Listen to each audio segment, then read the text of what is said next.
ভেবে নাও যে এই ৯ মাস তোমার একটা পরীক্ষা, কারণ একটা প্রাণ ধীরে ধীরে বড় হচ্ছে তোমার শরীরের মধ্যে। তুমি বুঝতে পারছো তো? হ্যাঁ মা, আমি ঠিকভাবে খেয়াল রাখবো। হ্যাঁ, এই সময় তোমাকে ভালো করে খেতে হবে, তোমার সুস্থ থাকতে হবে, আর সময়ে সময়ে ডাক্তারকে দেখাতেও হবে। একটা কাজ করি, তুমি রেডি হয়ে নাও, ডাক্তারের কাছে যেতে হবে, আমি যাবো তোমার সাথে। চলো রেডি হও। আপনি আপনি যাবেন মা? হ্যাঁ আমি। কেন? আচ্ছা ঠিক আছে, আমি ধ্রুবকে ফোন করে দিচ্ছি, ও যাবে তোমার সাথে। দাও ফোনটা দাও। বাবা মা, হ্যাঁ, ওই বাবা, আমি আমি আমি বাবার সঙ্গে যাবো। আমি যে ডাক্তারকে দেখাতে চাই না, উনি বাবার খুব ভালো বন্ধু হন।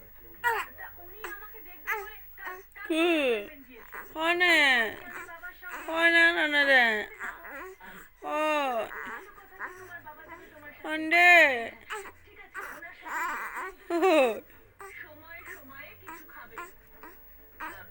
এমনিতেও এই সময় খালি নন হন্ডে ও খালি ও গ্যাস হয়ে যায়। আসো কই নন হন্ডে এই জানো নাই একদম নাচবে না, একদম না। ও হ্যাঁ হে ভগবান, এরা তো কথাই শোনে কি না, কে জানে কি আদা নেই জানো না তুই